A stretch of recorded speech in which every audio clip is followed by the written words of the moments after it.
64 people in an area bigger than some countries. Why is it empty? Loving County, Texas. 677 square miles of sun-scorched desert with a population density so low it barely registers. It has oil beneath its surface, a courthouse on the National Register, and a history of being legally erased from the map and brought back. Yet after more than a century, almost no one has ever managed to stay. To understand why, you have to see what this land demands of the people who try. Reaching this place requires traveling to the outermost edge of far west Texas, to a corner of the state where the earth seems to stretch out into an endless, dusty horizon. Loving County sits directly beneath the state line, bounded on the north by the straight, arbitrary border of New Mexico, and on the west by the slow, saline currents of the Pecos River. It is a harsh, arid environment defined by the Chihuahuan Desert, flat, sun-bleached plains of caliche soil, broken only by low-rolling hills, scrubby creosote, and salt cedar. Here, geography dictates a stark isolation. The nearest major cities are hundreds of miles away, leaving this vast pocket of land largely cut off from the main arteries of modern commerce and life. On a map, its borders form a neat geometric block on a surveyor's grid, but on the ground, those artificial lines quickly dissolve into an endless, silent expanse of sand and sky. This vast block of territory covers roughly 677 square miles of land and water, an area larger than the European nation of Luxembourg. Yet within these boundaries, the human footprint is nearly imperceptible. The population density averages about 0.065 people per square mile.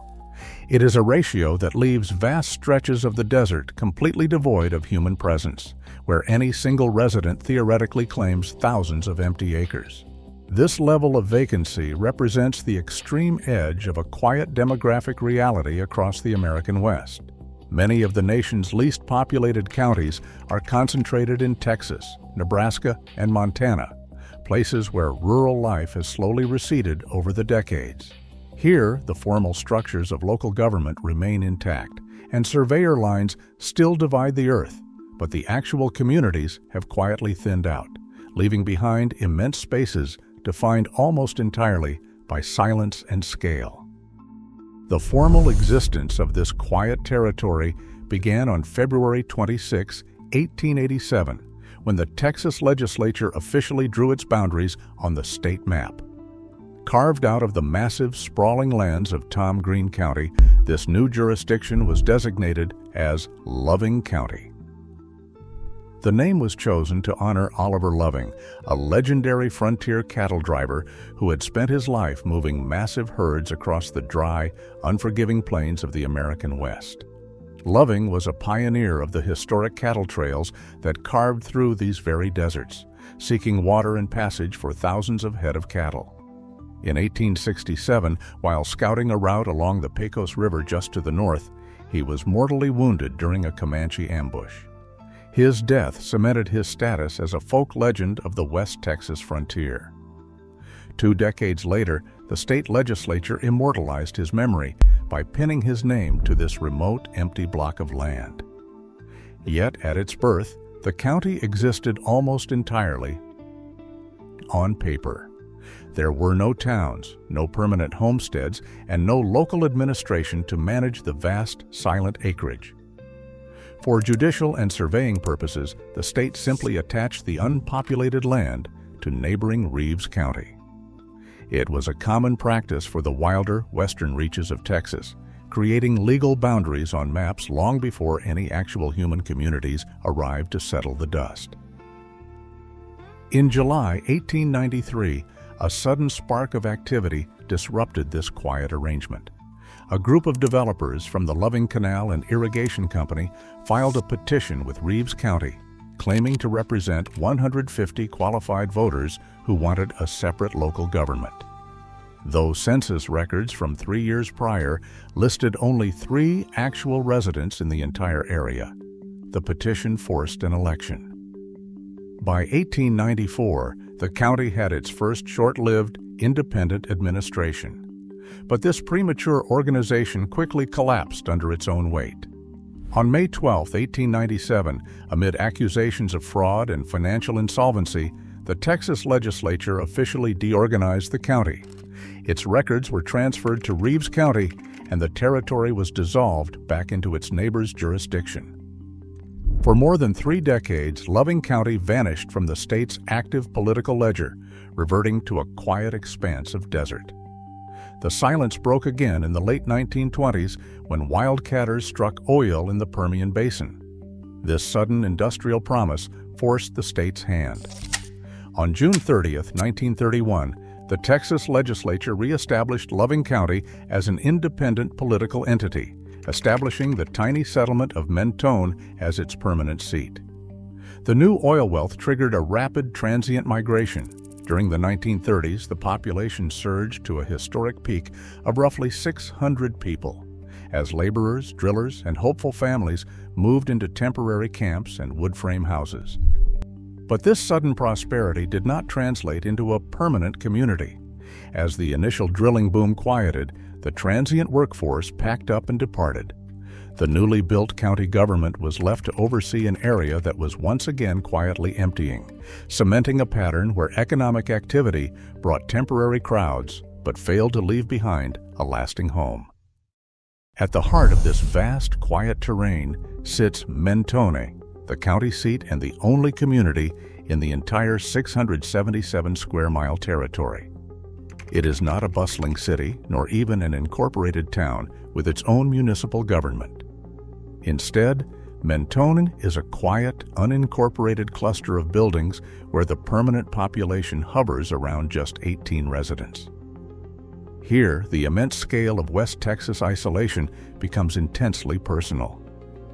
On any given afternoon, the quiet streets of Mentone offer little indication that this tiny settlement is the administrative center of an entire region. It is a place that feels inhabited, but only barely.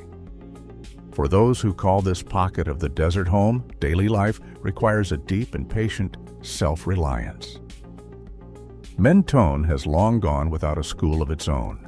The last local classroom closed decades ago, meaning the county's few children must make a 60-mile round trip every day to the town of Wink just to attend class, their school bus tracing long, empty routes across the dry flats. For years at a time, the town has also gone without an active gas station.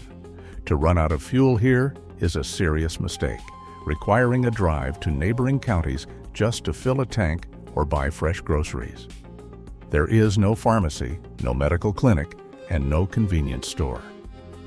To look at Mentone is to see a community reduced to its absolute essentials. It is a handful of modest, sun-faded structures weathering the elements, home to a small group of people who choose to stay despite the heavy silence. This is a place defined not by what it has built, but by what it has learned to live without. Rising above the flat desert floor is the Loving County Courthouse, a modest structure of brick and tile built in 1935. It is the only two-story building in the entire county. Designed by architect Evan J. Wood during the lean years of the Great Depression, this quiet landmark is listed on the National Register of Historic Places. Inside, the silent hallways guard a remarkably thin paper trail. Between 1931 and 2004, the local courts handled just 726 civil cases. In most American counties, that many disputes accumulate in a single month. Here, it took nearly 3/4 of a century. The majority of these filings tell a story of transient activity and industrial friction, mostly vehicle collisions on the empty highways or arguments over property lines among oil and gas producers. The records also preserve a milestone in Texas law enforcement.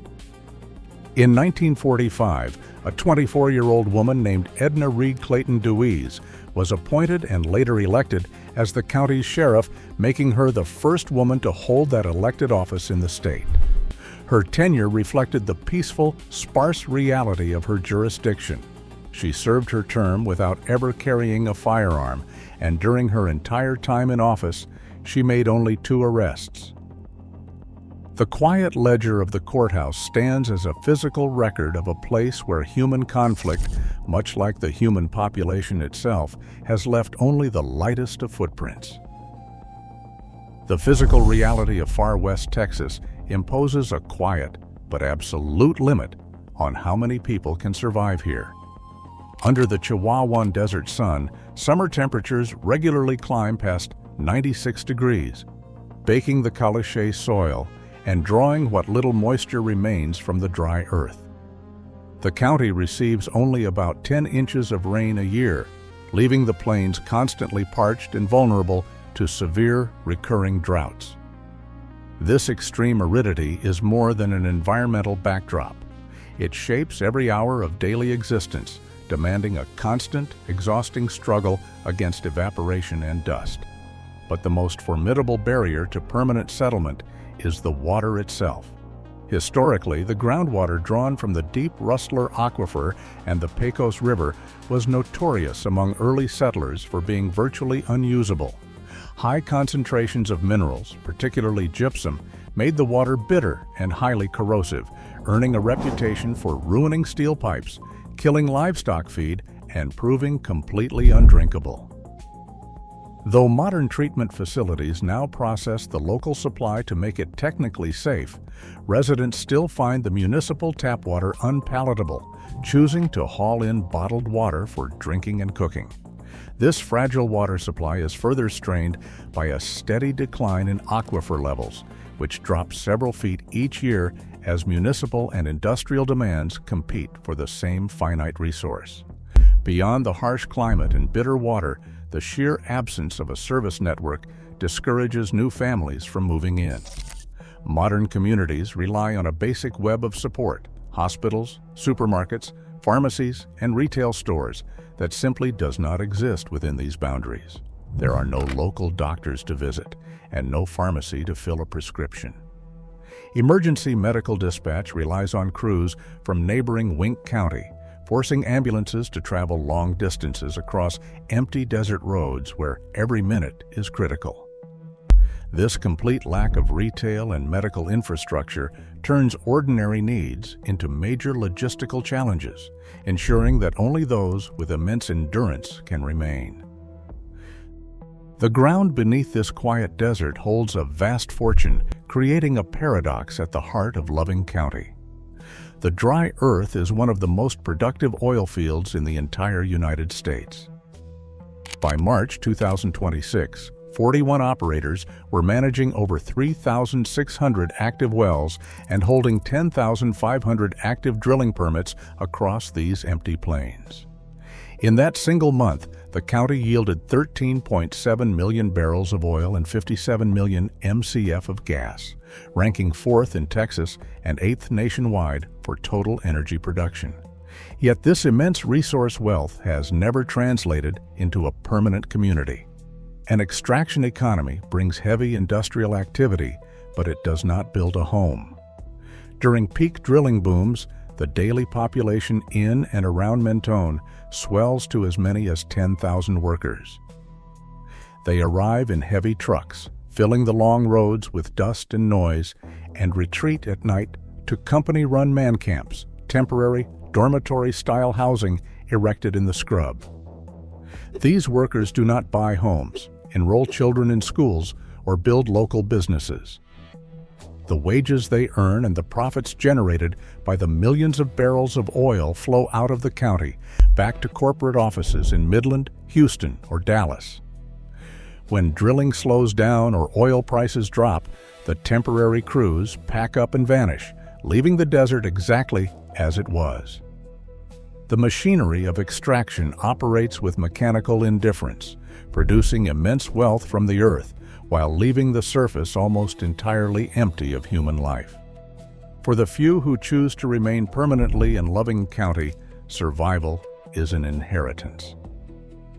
A handful of multi-generational ranching families still hold deeds to parcels of land that their ancestors settled long before the modern oil derricks arrived. For these families, staying represents an act of lasting stewardship rather than convenience. They tend to cattle across hundreds of arid acres, braving the parched soils and the persistent challenges of the Rustler Aquifer. In this silent environment, a third-generation rancher might spend his day repairing fence lines under a baking sun, viewing the vast, empty horizon as a hard-won home rather than a vacant space.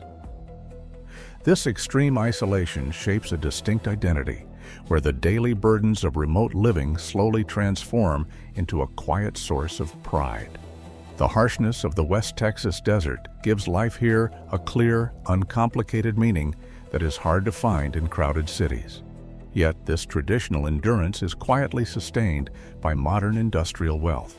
Many of the permanent residents hold mineral rights, receiving steady oil royalties that provide the financial foundation necessary to maintain a home in a service vacuum.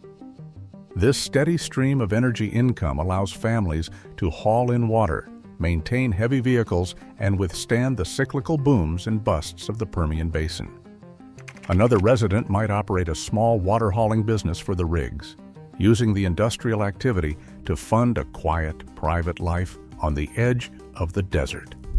Through a combination of historical ties, financial pragmatism, and a rare tolerance for solitude, these few remaining individuals keep the county's thin human thread from breaking entirely.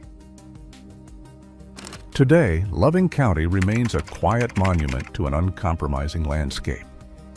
As modern life pulls us toward hyper-connected cities, this silent corner of West Texas stands as a stark reminder of what happens when a place stops offering a future. Even beneath a sea of oil, community cannot be bought. It must be lived. Some places aren't meant to be conquered, only endured. Join the conversation below.